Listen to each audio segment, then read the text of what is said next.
Olá, pessoal! E agora a gente faz o nosso último tema, né, da madrugada. Nós vamos fazer um tema de discromias e a gente finaliza o nosso curso, nosso primeiro dia, né, de curso aí preparatório para o teste de progresso, bastante coisa, né? Muita informação. Depois vale a pena vocês assistirem com calma, reassistirem, né, estudarem direitinho, porque o material ele tá bem completinho, bem focado, né? Então vamos lá. Então vou começar a primeira via, aí você o próximo caso você vai falando, tá bom? Então vamos para o tema de discromias.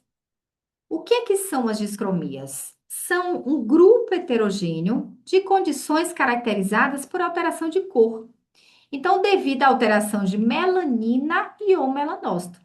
Então, a gente até tem doenças que pigmentam a pele, mas a gente traz para o capítulo de discromias alterações relacionadas à melanina e ou melanócito. Beleza? Então, a gente divide esse grupo em melanodermias. Então, melanodermia seria um aumento da pigmentação. E leucodermias, que seria a diminuição ou até ausência, em alguns casos, de pigmentação. Então, elas podem ser também congênitas ou adquiridas. Então, lesões que o paciente já nasce, né? Como a gente tem várias lesões, várias doenças que o paciente já nasce ali com aquela lesão e adquiridas, que ele vai adquirir essa doença, essa condição ao longo do tempo. Lembrar que para discromias, uma coisa importantíssima é a história. Lembre-se que vocês viram, né, doenças, por exemplo, que causam hiperpigmentação depois, como eritema fixo à droga.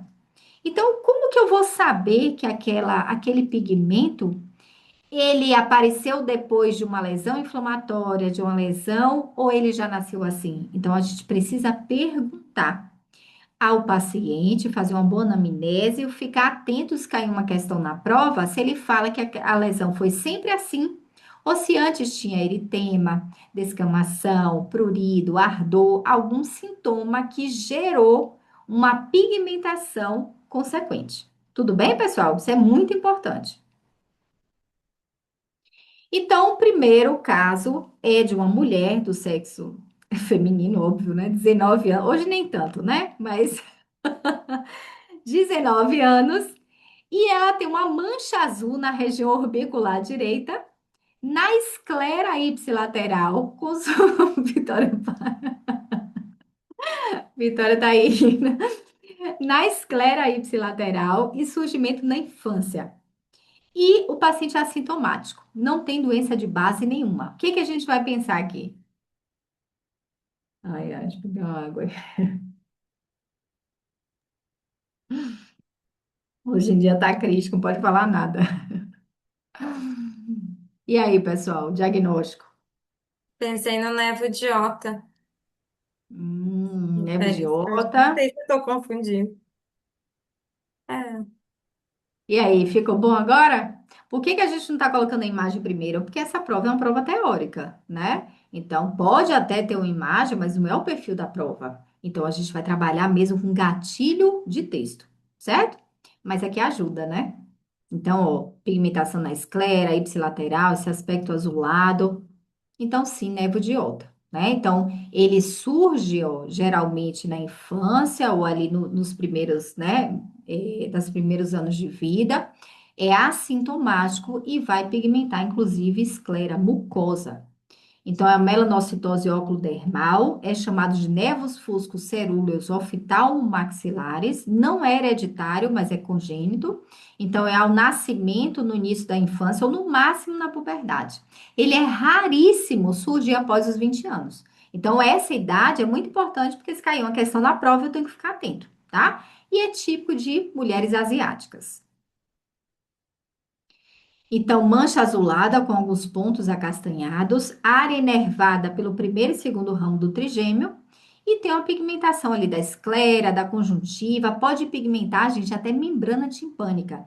Uma coisa importante de dica que eu vou dar para vocês é o seguinte: as discromias têm relação ali com o ectoderma.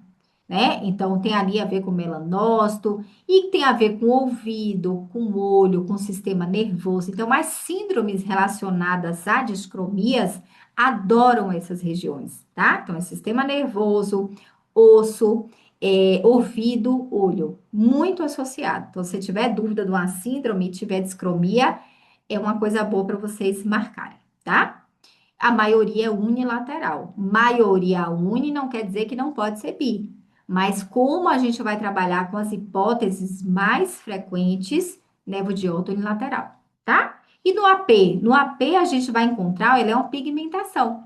Então, o que que a gente vai encontrar? Melanócito ali na derme, entre as fibras colágenas. Aqui a gente não vê melanófago. Melanófago é o macrófago que fagocita melanina. Não é isso que acontece. Aqui eu tenho melanócito lá na derme, tá? Transformação maligna pode ter, mas é muito rara. Pacientes têm glaucoma, podem ter ali aquele acometimento ocular. Não é necessário tratamento, mas essas lesões pigmentadas, a gente pode utilizar lasers que são associados a o cromóforo de melanina, né? Então, Quesuite, Rubi, DIAG, Alexandrita, laser de pico segundo. Vocês vão ter aula de cosmiatria e vão ter algumas coisas de laser essenciais. Vai lá, Vi. Então, nosso segundo caso é uma mulher de 45 anos. Sexo feminino. Refere aparecimento recente de manchas acastanhadas na região periorbital e malar bilateral.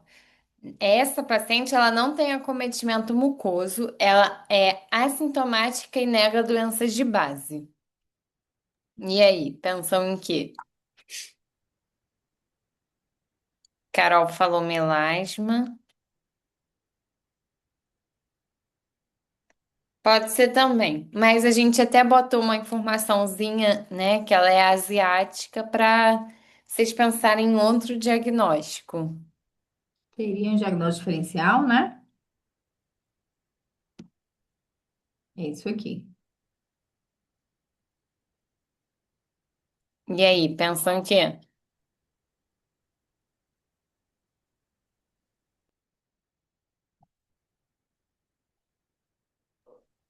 É um nevo de Ori, tá? Então a gente botou esse caso para ser complementar ao caso anterior. É mais comum em mulheres asiáticas, assim como o nevo de Ota, só que ele é diferente porque ele tem acometimento bilateral e ele não acomete mucosa. Então vocês não vão ver a esclera acometida como a gente viu no caso anterior. Muito importante a diferenciação, tá, gente? Ele é bem simples, ó, ele é um adquirido, né? E aí ele acomete aqui a quarta e quinta década. Mas a diferença é exatamente essa que a Bi falou. Então, também são mulheres asiáticas, mas ele vai contar que ele apareceu bem tardio. Ele é mais tardio, não pega mucosa e é mais bilateral. Beleza? A Carol perguntou se poderia pensar em líquido em plano pigmentoso. Sim, pela história é um diferencial, né?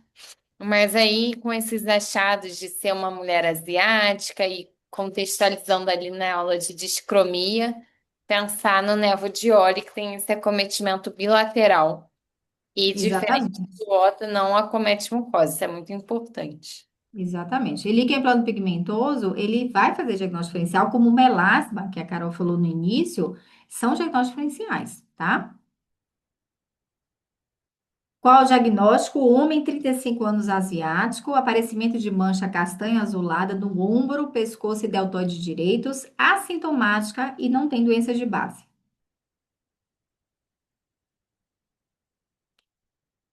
E agora, seguindo a sequência aí,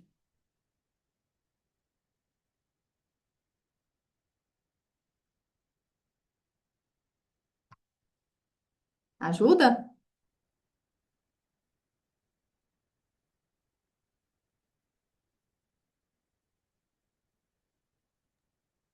Uma Então, dica. esse aqui, gente, é o primo. É, É o nevo de Ito, tá? Então tem o nevo de Ota e o nevo de Ito.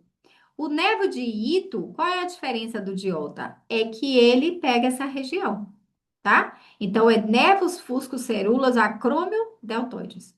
Então, ele predomina também em japonês, mancha castanha azulada semelhante ao nervo de Oda, mas está relacionado às áreas inervadas por esses nervos aqui, ó, supraclavicular, lateral e braquial-lateral. Então, geralmente, ele também é congênito, aparece ali ao nascimento, ali nos primeiros anos. A histopatologia é semelhante e pode coexistir com o nervo de Oda. Então, a gente brinca que é o ombrito, para a gente lembrar aqui do nervo de Ito, tá? Então, é o ombrito e o nervo de Oda. E o Rory, ele é um adquirido. Ele é um bilateral adquirido. Esses aqui são congênitos, certo? Vai lá, Vini. Mulher, 42 anos, apresenta desde a infância máculas enegrecidas nos lábios e na gengiva, máculas acastanhadas nas mãos também. Há 3 meses teve início de uma hematoquesia e depois de uma colonoscopia foi feito o diagnóstico de pólipos intestinais. Nega doenças de base e tem uma história familiar de tumor de ovário e de intestino. E aí? E aí, pessoal? Acho que a Lê falou, mas ela tá com. Ah, agora a outra Letássia botou, Pois Jaggers.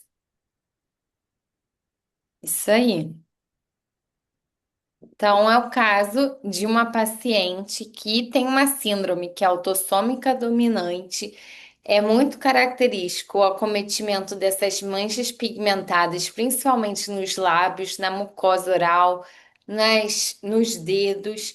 E um ponto importante que a gente tem que lembrar é que essas manchas da mucosa oral, elas vão ficar aí no paciente, diferente das manchas da mão que elas podem regredir. Tem associação com tumor de ovário, de intestino, de pâncreas, então a gente tem que avaliar o paciente, fazer um exame completo. Os pólipos intestinais são muito associados. Surge geralmente na infância, mas em alguns casos até pode estar presente ao nascimento. E também pode surgir em alguma fase mais avançada da vida. O acometimento da mucosa oral, ele está quase sempre presente, sem predomínio no lábio inferior e é comum associação com as lesões maculosas nas mãos e nos pés. Mas como eu falei, eles até gostam de cobrar isso, que as lesões da mucosa vão ficar ali, não vão sumir. Já as cutâneas, né, da mão, do pé, elas tendem a desaparecer. Existe associação com várias malignidades, então tumor de ovário, pâncreas, caiu até isso na minha prova esse ano, esôfago, mama, muita associação com pólipos gastrointestinais. Essas são os principais pontos que vocês têm que lembrar dessa síndrome. Aqui, ó, então mostrando as Tipo, lesões na né? mucosa, nos pés, nas mãos. E aí a gente traz essa brincadeirinha para vocês lembrarem que é a síndrome do pólipo Jagger. E não tem como alguém com esse bocão ser recessivo. Então já vai lembrar que ele canta ali no palco, ele é super dominante. Então é uma síndrome que tem uma herança autossômica dominante. Predomínio no lábio inferior, a gente botou aqui as manchinhas no lábio inferior. E a mucosa oral vai ser, quando estiver acometida, ela vai ser para sempre, diferente das lesões cutâneas que podem desaparecer. Então, com a boca dessa, lembrar que essa boca aqui é forever, né? Então, síndrome pólipo Jagger, já caiu algumas vezes, né? No TED. Então, Adoram, vocês é uma boa pedida, né? eles adoram essa síndrome. A Gosto. histopatologia vai mostrar um aumento de melanina na camada basal, não é nada muito específico, e não aumento do número de melanócitos. Em relação ao tratamento, a gente pode fazer um laser de Q-switch, a gente vai ver na aula de cosmetria, o comprimento de onda certinho de cada um deles e o alvo. E os pólipos, a gente vai fazer um acompanhamento. Alguns casos vão ser feitos cirurgia, colonoscopia, e aí vai ser mais um tratamento sintomático, né? Principalmente para as manchas. E acompanhamento importante, né? Vamos ver esse aqui, ó. Paciente sexo masculino, 17 anos de idade. Aí ele falou que surgiu uma mancha acastanhada no peitoral à esquerda desde a puberdade. E teve aumento progressivo com aparecimento de pelos grossos no local. Nega prurido, nega dor, nega qualquer sintoma ali associado à mancha e não tem doenças de base. E É um aí? nervo de Becker. Neo de Becker. E aí, pessoal? É uma boa opção? Melhora? Então, olha lá, ó, uma topografia típica. Então, a gente tem. Quais são os critérios aqui para a gente pensar, né? As dicas. Homem, aparecimento da puberdade, a topografia, que é nessa região, que é muito característica, e os pelos mais grossos no local, certo? Então, aqui é o nervo de Becker, é uma hipermelanose benigna adquirida castanhada, é considerado hoje uma variante do nervo epidérmico, predomina em homens, e aí é fácil a gente gravar. Ele tem receptores aumentados de andrógeno na lesão. Então, se ele tem aumento de receptor androgênico, eu já vou ligar homem e vou ligar o início da puberdade, que a gente sabe que essa época a gente tem um estímulo androgênico importante, tá bom? Então, aí a gente já faz o combo de Becker. Quase sempre acompanhado de hipertricose, então é muito comum ter pelo, não é toda vez, mas é quase sempre. Então, ele é unilateral, geralmente único. Ama a região de porção superior do tronco, ombros ou dorso, e os pelos geralmente são mais escuros e mais grossos do que no restante do corpo. Aqui o nervo de Becker, bem característico. A síndrome do nervo de Becker, ela tá mais ligada à mulher. Então, o nervo de Becker tá mais para homem, mas quando tem a síndrome, que pode ter hipoplasia de tecidos adjacentes, ou então pode ter hipoplasia mamária, algumas alterações, a síndrome é mais ligada à mulher. E para a gente lembrar, a gente traz aqui o David Beckham, né? Aqui com uma tatuagem nessa região, para a gente lembrar, né? É algo tranquilo da gente olhar e gravar, né? Fica bem confortável. E a gente traz aqui ele, homem, com essa lesão típica, né? Receptores andrógenos e tudo. E a mulher, que é a Victoria Beckham, a gente traz aqui para caracterizar a síndrome que está ligada mais à mulher, beleza? Então, um mapinha mental aqui do que vocês precisam para o nervo de Becker.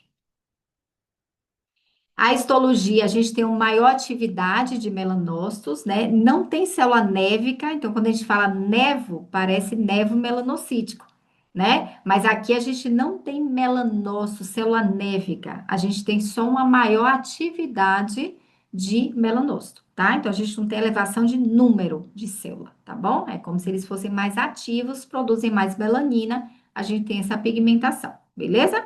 E aí também a gente tem uma acantosezinha, a lesão pode ficar mais espessada, uma papilomatose e um espessamento da haste do pelo, daí os pelos serem mais grossos.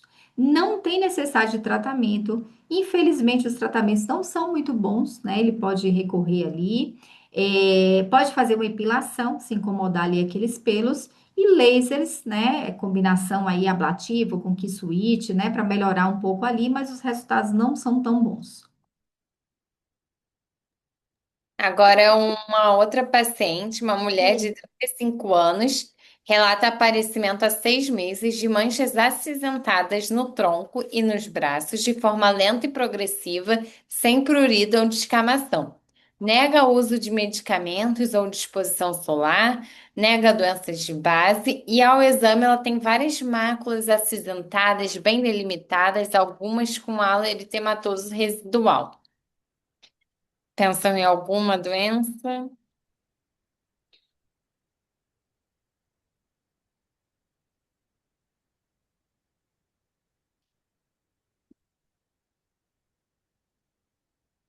Acho que pode passar.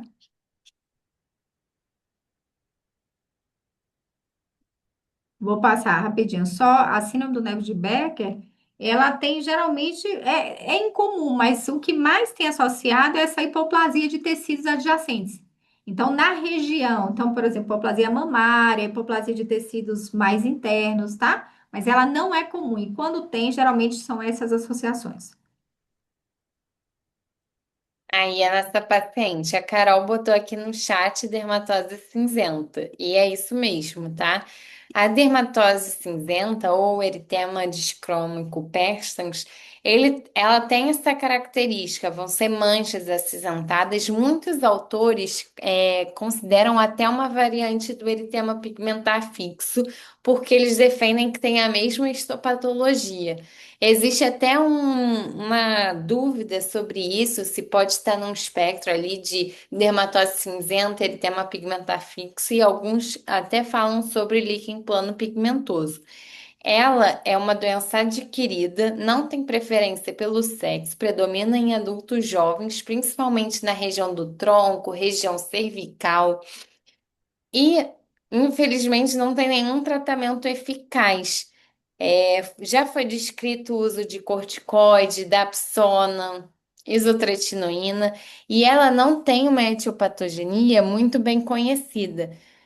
Alguns livros botam como gatilhos os pesticidas, fungicidas, as doenças da tireoide, infecções por parasita. Então, se eles quiserem te dar um caso clínico mais ilustrado para botar na prova, se eles quiserem que vocês respondam dermatose cinzenta, vai botar uma paciente, um paciente que, enfim, trabalha ali com jardinagem, usa pesticida no dia a dia.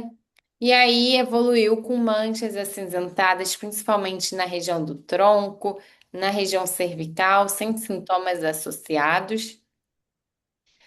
E vai te dar uma histopatologia, que vai falar que tem um derrame pigmentar. Então, tá sugerindo uma dermatose cinzenta. Exatamente. E aí também pode falar que não teve associação com medicamento, não tomou remédio, né? Ou não ter opção de erupção fixa à droga ali nas, né, nas associações, porque realmente ele é meio, eu brinco que ele é meio cinzento, né? Ele é todo obscuro, né? Então tudo é meio esquisito. Olha o tanto de coisa, coisa que a gente nunca nem vê, ó. Infecções por Wipior, eu só vi aqui, né? Nem conheci isso aqui até estudar dermatose cinzenta, né? Muito bom. Ó, qual o diagnóstico? Mulher, 23 anos. Aí ela relata início de manchas eritematosas nos antebraços que após um dia evoluíram para vesículas dolorosas com sensação de queimação. Ela referiu ter manipulado limão durante o dia na piscina com exposição solar sem fotoproteção um dia antes do início dos sintomas. E nega doenças de base. Então, no finalzinho. Essa é tranquila. O que que é isso aqui? Fitofotodermatose? Né? Então, é um caso clássico. Olha lá como pode ficar no início. Notem que aqui, gente, é uma melanodermia porque a gente vai ter a pigmentação, mas a gente considera uma melanodermia adquirida com uma causa inicial. Então, a história é diferente de uma melanodermia que nasce em melanodermia, tá certo? Ó, então aqui, a paciente aqui, né, usando limão na beira da piscina com o sol. Então, é também chamada fitofotodermatose ou dermatite de Berlock, é uma reação fototóxica. Então, aqui a gente tem uma reação fototóxica associada a psoralênicos, né? Então, a gente tem aqui o limão como fator, né? Tem outras frutas, outras plantas, né, que podem ter esse perfil. Vocês estudaram lá hoje em dermatite de contato, né? E aí o paciente pode apresentar essa fitofoto. Então, no início é uma lesão mesmo, a dermatite de contato fototóxica, o paciente vai ter ardor, muitas vezes uma dor importante, vesícula, um quadro agudo, e aí depois ele evolui com a pigmentação ali residual, tá certo? Então, ó, família das rutáceas, né? Plantas com derivados furocomarínicos e lembrar que a gente utiliza esse perfil de coisas para tratamento. Então, a gente utiliza a 8-MOP, né, os psoralênicos para tratamento de vitiligo, né, psoríase, para doenças que a gente quer estimular a pigmentação ou a radiação ali ultravioleta, né? Então, 24, né, com pico após 72 horas, o eritema geralmente vai ter uma configuração bizarra, porque está intimamente ligado ao local de contato, né? Então, é diferente de uma reação fotoalérgica, que ela pode sair do local de contato. A dermatite de contato irritativa é o equivalente à fototóxica. Então, o paciente vai ter exatamente onde ele tem um contato com a substância causadora. Por isso que ela tem muitas vezes o aspecto bizarro. Então, se o limão derramou ali, ele vai ter certinho o aspecto do limão. Se for uma dermatite de contato alérgica, uma fotoalérgica, ele vai ter nas áreas expostas, mas ela pode sair da área de contato, porque as células ali de alergia podem migrar para outras regiões. Tudo bem? Então, ele vai ter uma hiperpigmentação pós-inflamatória. É uma reação fototóxica. Ó, lembra um bichinho que a gente vai ver que dá esse tipo de lesão. Que bichinho é esse que gosta de fazer esse perfil de lesão? Não sei se é E o que eu aí? tô pensando, mas na minha terra tem o potó, que a gente É chama o que é o pé potó mesmo, deles. é ele mesmo. O potó é super incriminado com esse perfil de lesão, lesão linear, formato bizarro, né? Ele tem a pederina, você amassa ele e aí ele libera aquela substância e faz esse aspecto, né? Que é um grande diagnóstico diferencial de fitofotodermatose. São os besouros, né? Que a gente estuda em dermatozoonoses. Ó, esse perfil linear, né? Escorreu aqui alguma coisa, é bem característico, né? Vai lá, Vi. Masculino, 6 anos. Mãe relata que o paciente apresenta, desde o nascimento, manchas acrômicas na fronte e no tronco anterior, além de mecha branca frontal. As manchas são de tamanho estável e são assintomáticas. Não teve aparecimento de novas manchas ao longo dos anos, e o pai também tem lesões semelhantes desde a infância. Sem a fotinha, depois com a fotinha. E aí? Ó, então, o paciente tem Evaldismo, exato. Tem mancha crômica na fronte, e aí a gente botou aqui é bem destacado que está no tronco anterior, a gente não falou no dorso. As lesões são estáveis e tem história familiar, mostrando uma herança autossômica dominante. Esse aqui é o nosso paciente, então tem uma poliose, né, que é a presença localizada dos cabelos brancos. Pode passar. E aí, o diagnóstico de piebaldismo é uma doença que tem uma herança autossômica dominante. É muito característica essa mecha de cabelo aqui na região frontal ser acometida, tem esse nome de poliose. Ela é considerada uma variante de vitiligo. A gente chama muitas vezes de despigmentação cutânea vitiligoide, só que ela é mais estável. Ela tem como mutação o gene CKIT, ou gene SLUG. Caiu na minha prova, na primeira fase, perguntando qual era o gene do piebaldismo. Mas acho que isso é demais para vocês. Então, passa desse negócio aí para não ter que fazer isso. Exato. Pode passar o próximo. E o quadro clínico é justamente essa acromia triangular na região frontal, é muito característica, essa poliose aqui. O predomínio das lesões do piebaldismo são mais nas áreas centrais do corpo e é incomum acometer o dorso, tá? As bordas das lesões, elas são irregulares e, curiosamente, pacientes com piebaldismo podem ter manchas de café com leite também. Então, apesar de eles terem essa cromia, eles podem ter lesões hipercrômicas também. Então, se vocês não estudassem isso, por exemplo, poderia cair uma questão falando: paciente com piebaldismo pode ter mancha café com leite. E aí, se você nunca escutou, você vai achar estranho. Mas sim pode, tá? Não é só neurofibromatose tipo 1 que dá mancha café com leite. E aí, Vi, só para reforçar isso aqui, né? Quando a Carol falou em vitiligo, uma coisa muito importante é essa distribuição. Então, para diferenciar os dois, é muito importante a distribuição central, que o piebaldismo adora, a pessoa vai nascer assim e ela vai ser estável. Ele vai aumentar proporcional ao crescimento da pessoa, mas não vai ter aparecimento de novas lesões, né? Ele gosta da área anterior, então ele geralmente não tem lesão atrás, ele tem lesão na frente, né? Com essa característica central e estável. Isso é uma grande diferença do vitiligo, que gosta de áreas acrais, né? Vitiligo gosta de pé, de mão, né? Gosta de região periorificial. Vitiligo, ele vai ser super irregular, ele aparece, né? Geralmente em idade precoce, mas não ao nascimento. Então, tem várias coisas que vão diferenciar o vitiligo aí do piebaldismo, certo? Na histopatologia, não vai dar para diferenciar realmente do vitiligo. Então, não vai ter melanina, melanócito. E o diferencial com o vitiligo é justamente esse. Além de ser uma herança autossômica dominante, diferente do vitiligo, o piebaldismo ele é congênito. Então, o paciente vai nascer com essas alterações, ele é estável. Tem essa presença da hipocromia triangular frontal, então esse acometimento aqui é muito característico. Pode ter as manchas café com leite. Normalmente vai gostar mais da parte anterior, vai poupar o dorso e gosta muito, vai poupar as regiões periorficiais, que o vitiligo gosta muito. O tratamento, a gente pode tentar fazer microenxerto, que nem a gente faz no vitiligo, transplante de melanócito até.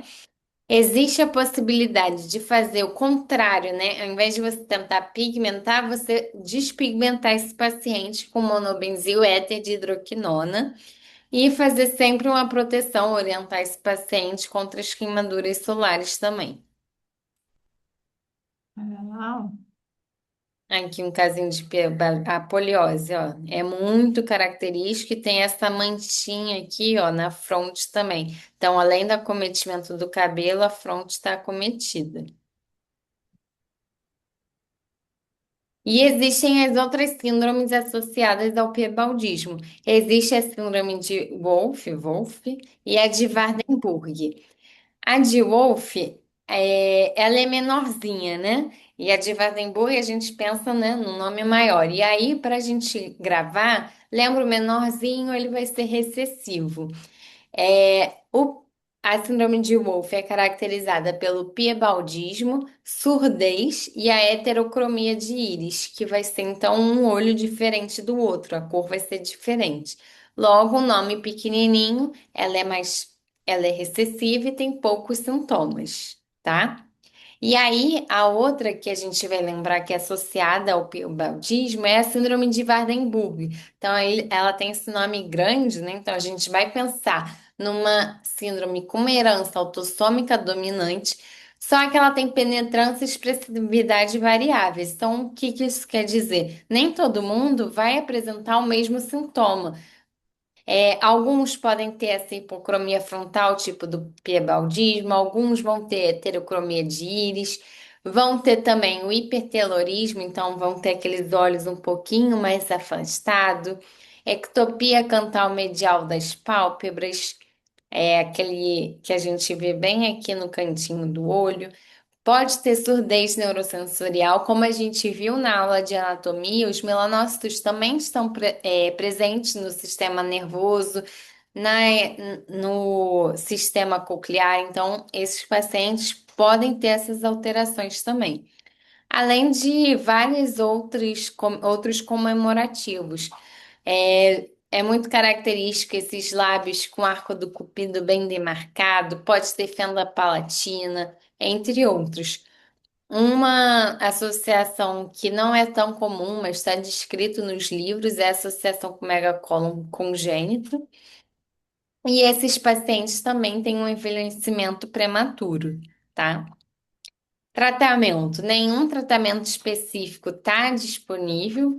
É relatada uma repigmentação espontânea, e o ideal é a gente fazer esse diagnóstico precoce para evitar a surdez, como a gente estudou lá no início, que os melanócitos também estão presentes, né? exatamente. Olha lá, ó. Ó, síndrome de Waardenburg, então esse paciente tem vários comemorativos, a mácula aqui botou hipocrômica na região frontal, ele tem um pouquinho da foliose, heterocromia de íris, então um olho diferente do outro, um lábio dele que muita gente queria ter esse lábio bem desenhadinho, Né? arco do Dedo bem Hum, marcado. Nariz arredondado, né? Bem clássico, né? É uma síndrome que tem muita gente assim, bem exótica, né? Bonita, né? Você pesquisava Derburg, você tem quadros assim de pessoas muito bonitas, né? Qual o diagnóstico? Mulher, 58 anos, relata máculas acrômicas progressivas há 2 anos, inicialmente nas mãos, agora nos pés e na face, nega prurido ou descamação e tem história pessoal de hipotireoidismo autoimune. E agora? Ah. Agora Tudo sim. bem? Percebem a diferença em relação ao piebaldismo, né? Então, embora o vitiligo ele seja, né, mais associado, inclusive, a aparecer em idade mais precoce, né? Mas ele não vai estar ao nascimento, né? Então, ele é progressivo, ele tem um período mais rápido, depois ele estabiliza, mas ele tem uma modificação de local, ele pode repigmentar, ele pode aparecer em outros momentos mais acelerado, né? E tem uma associação forte com doenças autoimunes. Então, o vitiligo afeta todos os tipos étnicos e tipos de pele. Ambos os sexos, né? Corresponde aí a 1% da população mundial. Ele é multifatorial e 20% dos pacientes possuem história familiar. Então, a gente não tem um gene, o gene do vitiligo. A gente tem uma doença que tem um monte de gene envolvido, como a gente viu lá no dermatite atópica, né? Genes que têm a ver com a imunidade inata, imunidade adaptativa. O paciente vai ter perda de melanócito funcional. Então, ele tem literalmente uma morte e uma perda de melanócitos. E o principal fator relacionado, que hoje, né, a gente tem várias hipóteses de vitiligo, mas a mais aceita é de doença autoimune mesmo.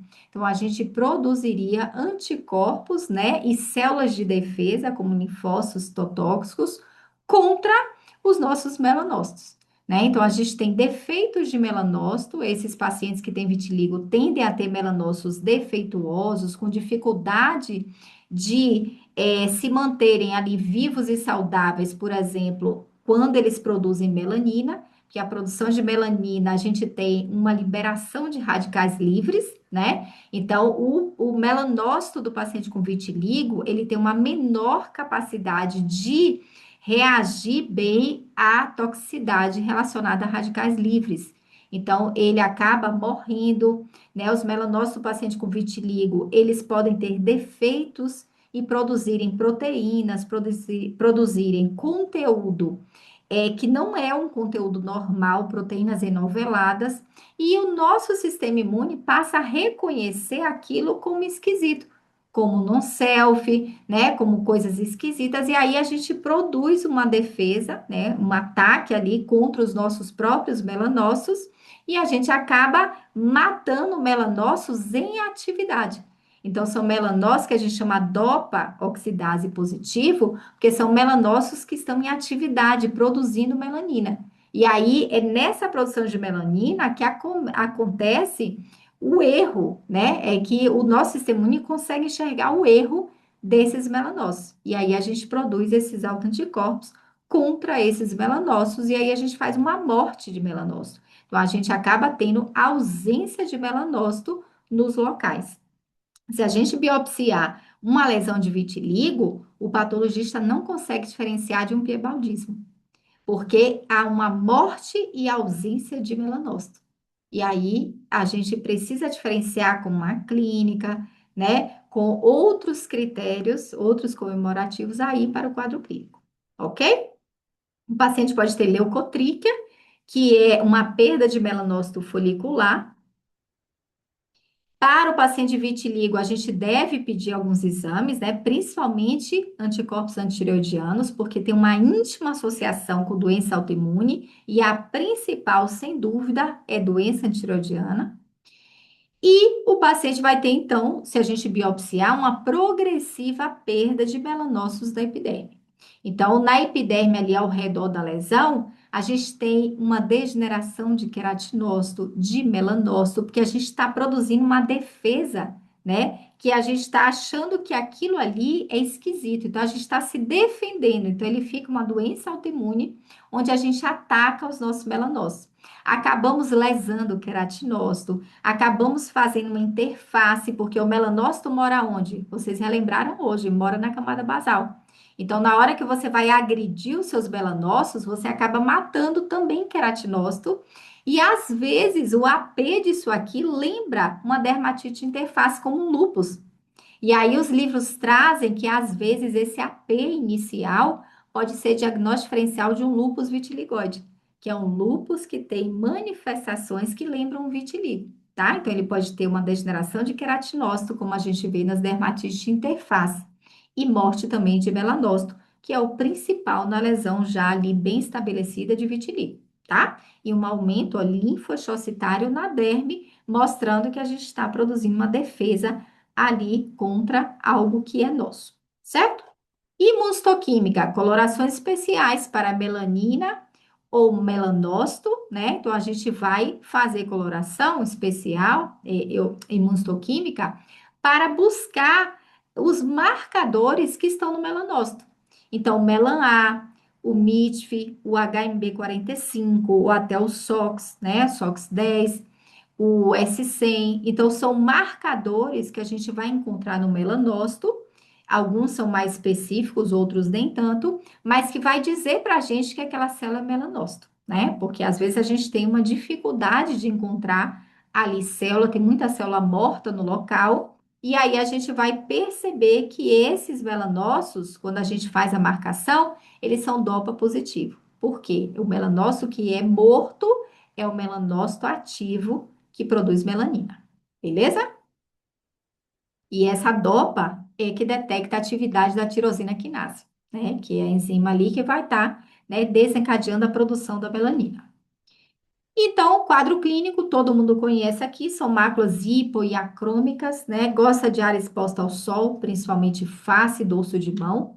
Qualquer idade pode ter, mas é muito frequente abaixo dos 40 anos, né? Então, abaixo dos 21. Então, a maioria vai ser abaixo dos 40, né? Então, geralmente ele é assintomático, pode ter um prurido leve, geralmente no início.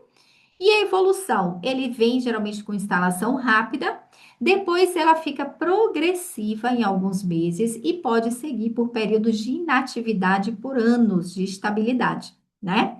O vitiligo pode ter formas tricrômicas, que é ter mais de uma cor, então ele ser acrômico, aí tem uma bordinha mais pigmentada, né? Uma áreazinha ao redor mais pigmentada, tem uma área inflamatória, então ele pode ficar um pouco mais avermelhado. O crescimento é centrífugo, né? Tipicamente lesões ovaladas. Pode ter Kebner, então é mais comum em pacientes com vitiligo em progressão. Então você faz um Kebner numa área ali de atrito, né? Tanto que vitiligo adora dorso de mão, região genital e é difícil de tratar. Uma das coisas é por causa do Kebner. Então, áreas ricas ó, em melanócito e sujeitas a atrito são os locais mais afetados. Então, adora face, axila, região genital. Então, ele gosta das áreas acrais, né? Gosta da região periorficial, diferente do piebaldismo. O acrofacial, ele pode estar ali só periungueal, só em dedo, ou pigmentação labial. E geralmente ele é simétrico, ou ele é um vitiligo, como a Carol lembrou ali, o segmentar. E aí o segmentar ele vai seguir um dermatom, aí geralmente ele é unilateral. Mas o vitiligo vulgar, o vitiligo mais comum, ele é simétrico geralmente, tá? E simetria para essas doenças, gente, não é lesão igual. Ele pode ter um pontinho de vitiligo no lado e uma lesão grandona no outro. Ter a lesão do mesmo, né, ali no mesmo local, um lado e outro, é considerada simetria, ok? Os pelos, muitas vezes eles permanecem pigmentados e eles despigmentam depois. Mas uma dica importante para vitiligo é a leucotríquea. Então, se você encontra lá uma placa crômica e o pelo está bem pigmentadinho e é uma placa que já tem mais tempo, você já, claro, pode ser vitiligo? Pode. Mas o vitiligo, com o tempo, se aquela placa se mantém, tende a perder melanócito também do folículo, certo? Não quer dizer que a doença está em atividade se tiver leucotríquea. Apenas ele está evoluindo para uma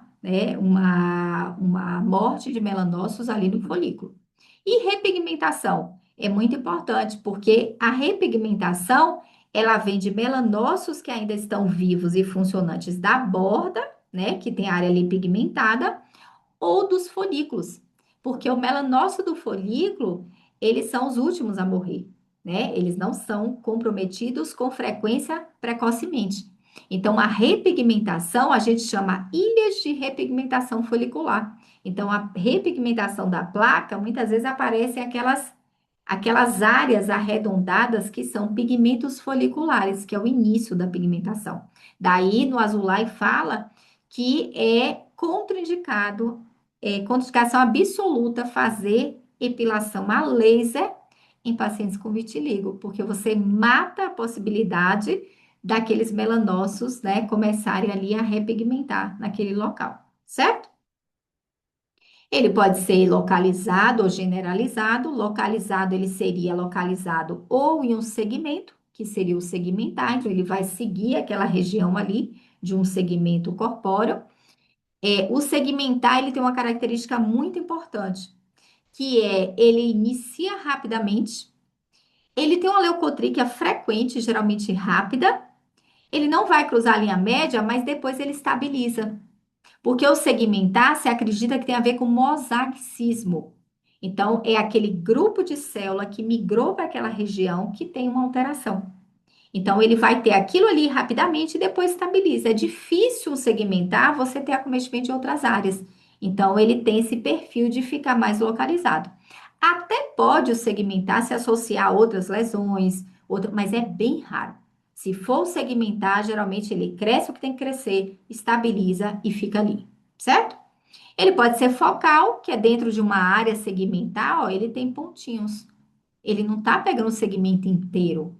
Então, essa área é mais difícil dizer se ele é um segmentar ou se é apenas um vitiligo focal vulgar, porque ele não está pegando o segmento todo. Então, geralmente você espera um tempo para ver o que vai acontecer, para ver se ele vai pegar o segmento inteiro ou se ele vai ficar ali ou se ele vai aparecer simetricamente em outro local, para você chamar de um vitiligo vulgar, certo? Mucosa pode pegar só mucosa. O generalizado, a gente tem o vulgar, que é o mais comum. Então, o paciente vai ter amplas manchas aí disseminadas, né, pelo corpo todo. Ama região, né, de joelho, cotovelo, a gente viu, dorso de mão. Acrofacial vai pegar praticamente extremidade distal e face. Esse é horrível de tratar. E o universal é a despigmentação quase completa, né? Não chega a ser completa, mas quase completa. O paciente tem aquele vitiligo praticamente invertido, né? Aqui, ó, mostrando as ilhas de repigmentação folicular. Ó. Então, o paciente começa a repigmentar assim. Se o paciente tiver morte de melanócito no folículo, ele não vai conseguir repigmentar assim. Então, como é que eu sei se o paciente tiver leucotríquea? Se o paciente tiver uma placa de vitiligo e o pelo for todo branco, não espere ele repigmentar assim. Ele vai tentar repigmentar da borda, ok? Diagnóstico diferencial de vitiligo vão doenças hipocrômicas, uma vez caiu lá no TED, doenças que têm diagnóstico diferencial com vitiligo. Então, tinha lá líquen escleroso, pitiríase alba, hanseníase, né? E olha quem tá aqui, terapia anti-PD1, inibidores de checkpoint imune, que fazem lesão tipo vitiligo, que foi essa medicação que a gente falou, grava pelo menos isso aqui, tá? E em melanoma é importante que melanoma o paciente vai produzir anticorpos contra o tumor. O tumor é de melanócito. Então, no paciente com melanoma, ele pode ter um quadro típico de vitiligo, mostrando que você está lutando imunologicamente contra o tumor, fazendo anticorpos e trazendo células para lutar contra melanócito, ok? A evolução do vitiligo ele é imprevisível e inconstante. Então, qual é a regra? Ele tem aquele período mais rápido, depois ele fica progredindo lentamente. Se o paciente tem lesões de vitiligo em áreas sobre panícula adiposo, repigmenta melhor. Pior é a área de proeminência óssea, são difíceis de tratar, né? Então, área de mão, proeminência óssea, que tem muito Koebner, área de atrito é muito difícil, né? E a repigmentação, a gente viu que tem início com os folículos pilosos dentro da área crômica, então é contraindicação absoluta de epilação a laser nesses pacientes. Ou então ele repigmenta ali dos melanócitos na periferia da lesão. Tratamento de vitiligo é difícil porque a evolução dele é imprevisível, né? Melhores resultados no início, quando ele está ali naquela fase ainda inicial, né, de inflamação, de processo ainda imune. E em crianças tem melhor resultado.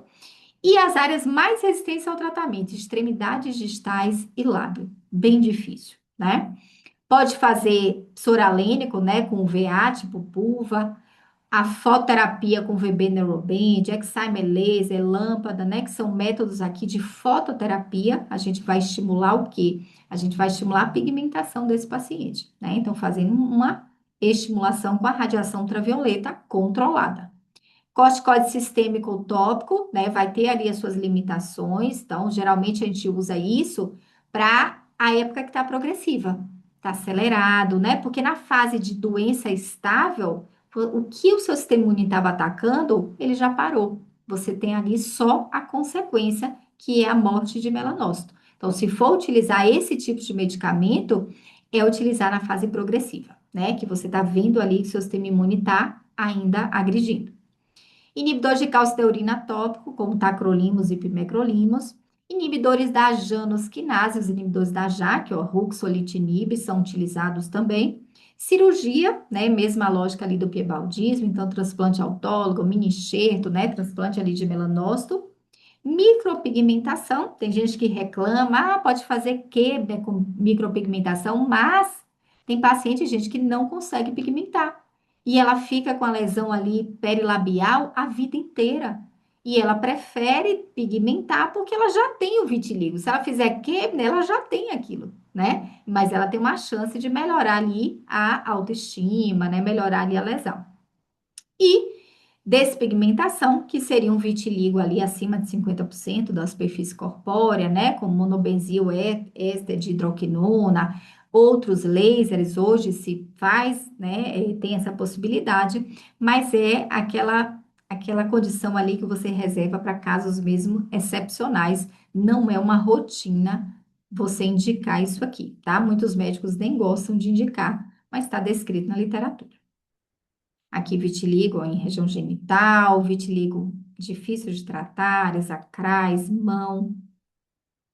Aqui um segmental, mostrando uma faixinha de despigmentação. Aqui tem pelo pigmentado e pelo não pigmentado, né? Então, ele provavelmente está fazendo a leucotrique agora.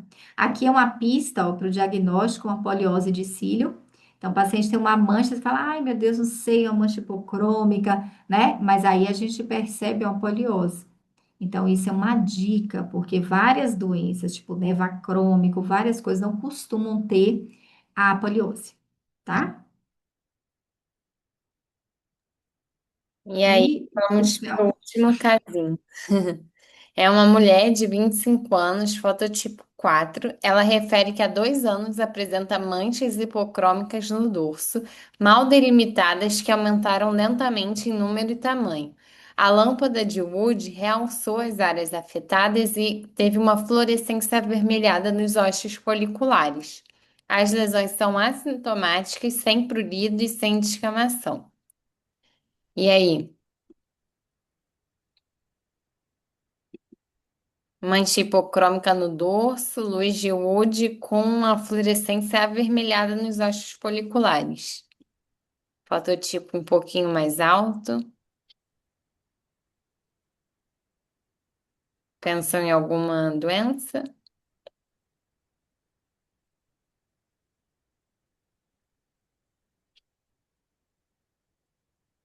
Carol botou aqui. Pode botar fotinho. E aí, ajudou um pouco? A Carol falou hipomelanose progressiva. E é exatamente isso mesmo. A hipomelanose macular progressiva, ela é muito comum em pacientes de fototipo um pouco mais alto. Normalmente são essas manchas hipocrômicas que vão aumentando de número e tamanho. Em geral, acaba não incomodando os pacientes, mas tem uns que se incomodam muito com a estética. Tem predomínio em mulheres, tem essa característica de ser mais um mestiço, então ela também tem esse nome de hipomelanose do mestiço, mas não é para ficar falando isso na frente do paciente. Predomina principalmente na área de tronco, aqui na região do início das coxas. As lesões são manchas hipopigmentadas mal definidas, e é muito característico isso da lâmpada de Wood fazer essa fluorescência avermelhada nos ossos foliculares. E por quê? Já se sabe que tem uma relação com o Cutibacterium acnes. Então, isso seria uma demonstração desse micro-organismo pela luz de Wood. A gente viu hoje também a lâmpada de Wood em outras doenças, só para a gente lembrar, no eritrasma, aquele vermelho coral, é importante, porque às vezes pode compor uma questão de métodos diagnósticos e ele falar da coloração da luz de Wood em diferentes doenças. Então, vermelho coral no eritrasma, aqui na hipomelanose macular progressiva, vai mostrar essa fluorescência avermelhada nos ossos foliculares. Normalmente é assintomático e a evolução vai depender muito de cada caso. Alguns podem desaparecer, outros não. E aí o tratamento ele é um pouco difícil, por quê? Não tem nada muito bem estabelecido, já se foi descrito o uso de clindamicina tópica, peróxido de benzoíla, e até mesmo as ciclinas orais. Eu tive um caso recentemente que eu tratei com ciclina oral e a paciente melhorou muito. Só que muitas vezes os pacientes não querem ficar tomando antibiótico por 3 meses, então acaba sendo algo meio difícil, tá? A histopatologia vai mostrar pequenos agregados de melanossomos ligados à membrana na pele hipopigmentada e vai ter um decréscimo de pigmento na epiderme. Alguns atores também falam, né, associação com Cutibacterium acnes, até essa associação com a lâmpada de Wood que a gente viu. E a luz solar pode ser um fator precipitante. Mas aí a gente acaba se questionando se é um fator precipitante ou se acabou deixando as lesões mais evidentes também, né? Então a gente fica nessa, não é muito bem estabelecido a causa e o porquê acontece essa doença. Bom, eu como sou baiana e morei em Salvador, né, por muitos e muitos anos, eu tenho 10 anos aqui em BH, isso aí é igual a água, tá? A pessoa, ela não se queixa disso.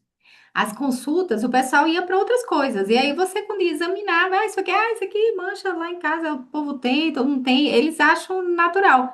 Porque é relativamente comum mesmo em pacientes de fototipo alto, então lá em Salvador tem muito, né? E isso, em grande parte dos casos, regride. E aí eu pensei, depois some, né? E aí aquilo ali vai sumir e a pessoa praticamente não faz nada. Então, muitas vezes lá a gente não fazia nada mesmo. Não, doutora, isso aqui é normal, isso aqui eu tenho dente. E vai para frente. Então, não costuma ser uma queixa muito forte, principalmente em locais que tem esse fototipo prevalente, como lá, né? Lá em Salvador. Ó. Em o quadrinho, né, da No hipomelanose. TED já caíram algumas vezes essa questão de fluorescência, não sei o que, bem, eles gostam disso aqui também, né? E o tratamento que a gente falou, né? Fototerapia pode ajudar pelo um efeito anti-inflamatório, clindamicina 1 e o peróxido, pensando no Cutibacterium acnes, as ciclinas também pelo efeito anti-inflamatório, crioterapia eu nunca Desculpa, vi, passei, eu cliquei isso aqui. mas está descrito, né? Então é importante a gente saber, certo? Dúvida, eu sei que quase não tem cérebro para perguntar, mas dúvida.